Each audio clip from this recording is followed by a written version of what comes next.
Welcome to All Things Keto. My name is Dr. Pete, and I've been asked by one of my clients to propose a way for double amputees to be able to do high intensity training.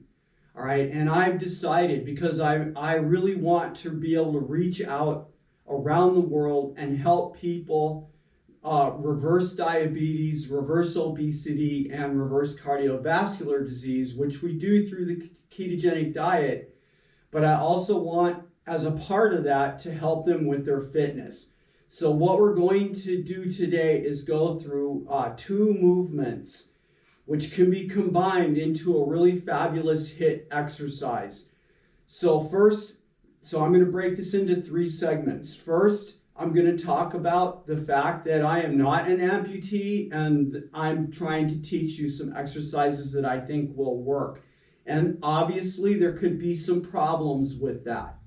So I don't want you to think that I'm not empathetic to your situation at all. I'm going to try and be just blatantly objective about what I see with the problems in regard to me trying to teach you something, since you don't have your feet and I do. All right. The second thing is we're going to do two movements. So in the first part of the video, I'm going to teach those movements. All right. And then in the third part of the video, I'm just going to quickly do show you what the HIIT would look like. And I would vastly love to have your feedback in the comments section on this video, which will be located on our YouTube channel, Ketonic's YouTube channel, which is Dr. Pete's Keto Club. In however I can improve the demonstration. Now, what is a HIIT exactly? What is a HIIT exercise? It's a high intensity exercise. So usually it involves bringing together separate elements. In my way of thinking, at least two distinct movements, and they're done either as a Tabata, where you're doing a particular movement for 20 seconds and getting 10 seconds to rest. You do 8 rounds of that, and then you switch to the next element, all right? Or this can be done where you combine the elements into one exercise. So we would do, say, 10 reps of one of the elements, and then 10 reps of the next element, and then you would circle back. So you would be doing 10 and 10, anywhere from 3 rounds of that total, or up to 5 rounds of that. Generally, the time frame is going to be anywhere from 5 minutes out to 12 minutes, depending on some factors. But what I want to do today is just keep things simple. So the first element that we're going to learn is going to be the half burpee. And I almost forgot. You can see, if you look closely at my knees, I've got a pair of knee sleeves on, and I'm also got a pair of knee pads. And I highly recommend that you're going to need to have the same thing, because I understand, depending where the amputation has happened, you're going to be dealing with a shin, right, that's going to be of some length. And I'm trying to serve everybody, and I don't know what that is. One thing I do know, though, is that for some of you, you're going to have sores potentially on the bottom part of that soft flesh. So what I recommend is going off the knees, although there's no rules for this. I mean, I think for the guys who are going to go off a partial stub instead of the knees, are going to have they're going to have additional things that I'm not even considering here in terms of balance and whatnot. But one thing that I've heard about are people using the plumber's knee pads, right? You can go to a hardware store. I recommend looking around for the type of knee pad that's going to have a flat platform on it, because I think that's going to contribute to the best case scenario in terms of balance. Now, the half burpee is going to look like this. So here's the finishing position. All right, I want to have an upright torso, which is essentially vertical. And this is where we're going to finish each of these. We don't want to finish the half burpee like this, right? We want to be up like that. Let me turn sideways. So the finishing position is going to look like this, right? I'm nice and upright. I hesitate to use the word straight, but basically I'm straight up and down, right? I'm not like this. I don't want to be arched or bent in. So the finishing position is like this. Then what you're going to do is literally reach down. I like to keep my hands shoulder width apart, plant them flat on the ground, kick the knees out so that you're completely laying down, and then back up in one movement.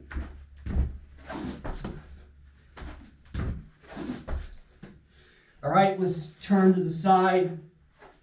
So this is going to look like this.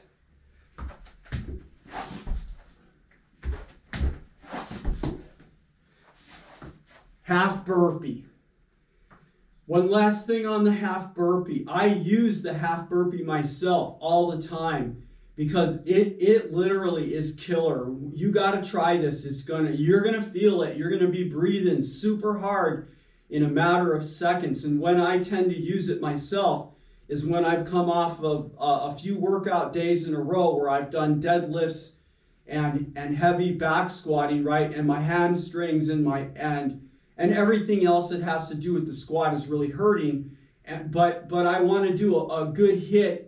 In particular, it's really going to maximize the tenseness, or the intensity of utilizing your abs and your shoulders, right? Which is going to aid you guys in how you're having to get around, like in and out of chairs and things like that, right? So I think this is a very, very powerful exercise.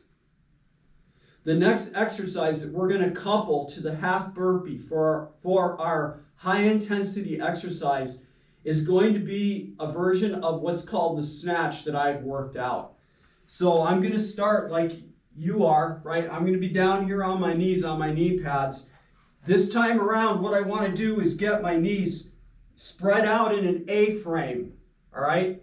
And I'm going to take a weight. Now this kettlebell is 18 pounds, or European is 8 kilograms. And the weight that you use, whether or not it's a kettlebell or I just have this little one out here for demo, this can also be done with a dumbbell. Obviously, you're going to have to choose a weight that is going to be appropriate for where you are. Some of you will want to go with the lighter weights. Some of you will go with the heavier weight. Over time, you're going to be able to move up in weight, and that's an individual thing that you should base your decision on an intuitive level.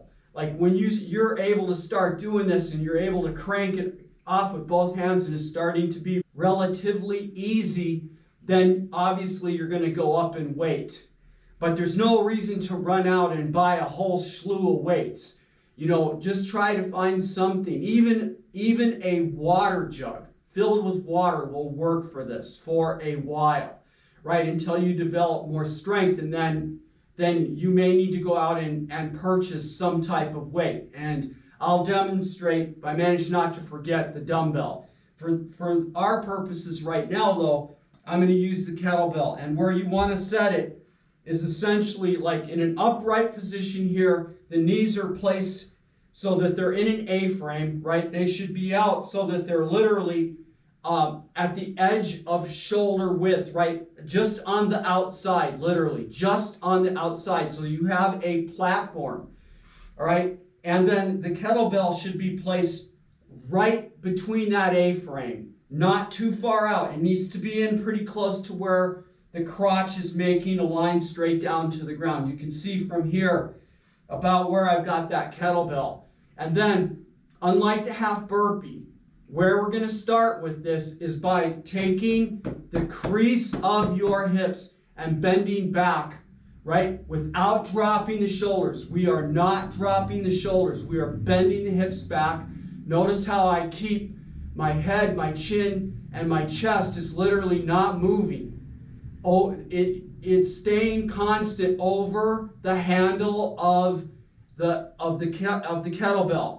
So I'm going to bend those hips back, place the hand on the handle of the kettlebell. My other hand for now is going to go out. And then you snap the hips and lift the kettlebell to the top position, down slowly, and then it's going to come back. And notice I drop my hips out again, and then snap them. All right, down, snap them, down, snap them, right? And this is actually, without being able to stand normally, I can already see this is going to be a challenge, right? This is the lightest kettlebell that I have. And I probably should be starting a little bit lighter to that, because since I'm not standing on my feet, I don't have the normal leverage. So for you guys, you're going to have to play around with this, right? So let's look at the dumbbell. I'll switch hands. So this one's going to be a little trickier because it's lower to the ground, but I'm going to bring those hips back. All right, and actually I'm going to pick this up so that it's sitting in my hand comfortably. Note again, see, I've got my hips pushed back, my shoulders and my chin have not changed, and then snap and up. Down slowly, back to this position, and up, right? And you can tell from my movement that this dumbbell is too light for me. This kettlebell actually is maybe a little on the heavy side, since I'm not on my feet. All right, and you can see how I'm lifting. Those hips snap out. All right, let me get on the side.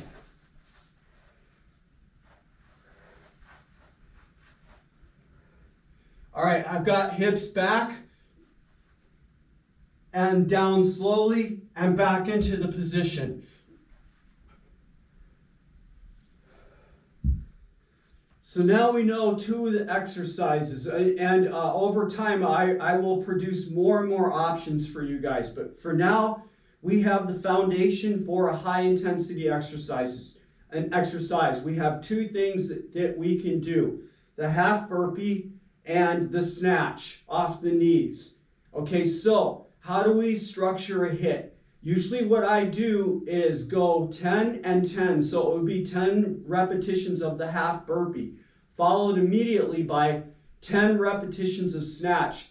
Generally, I'm going to go 10 off of each arm. All right, and I don't want this to be boring. So what I'm going to do is just demonstrate really quickly what the tempo of the exercise looks like going 5 and 5.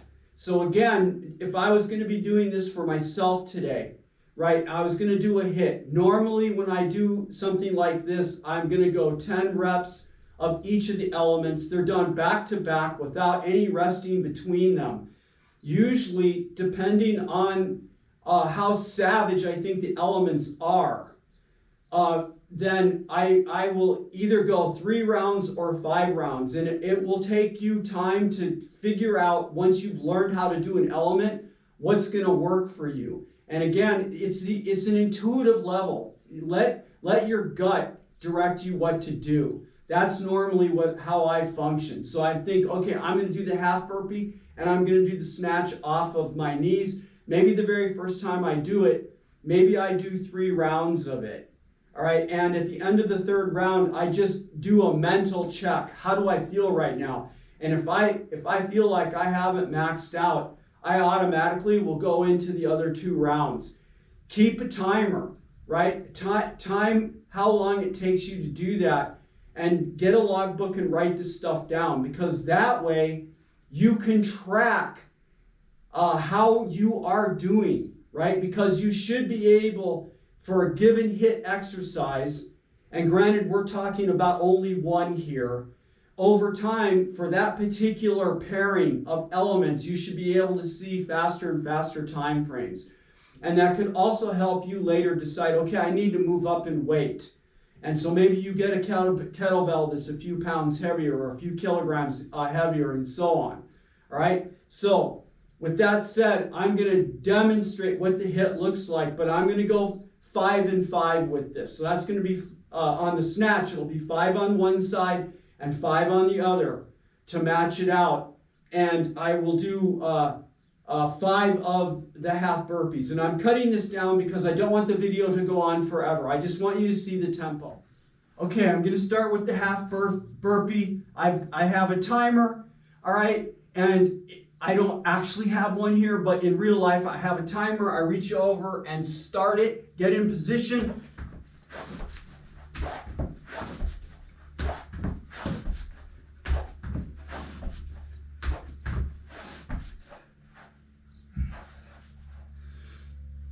Jump, jump, jump, jump, jump, jump, jump, jump,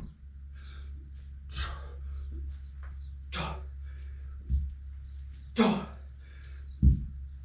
jump, jump. Done.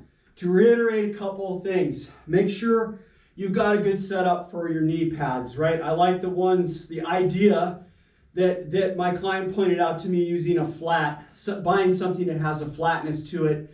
You can always build up padding underneath by using knee sleeves, something like that, to make sure that you're reducing discomfort. Next thing is, if you watch closely to my snatches, you could see that there were a couple of them that were out of the correct form a little bit.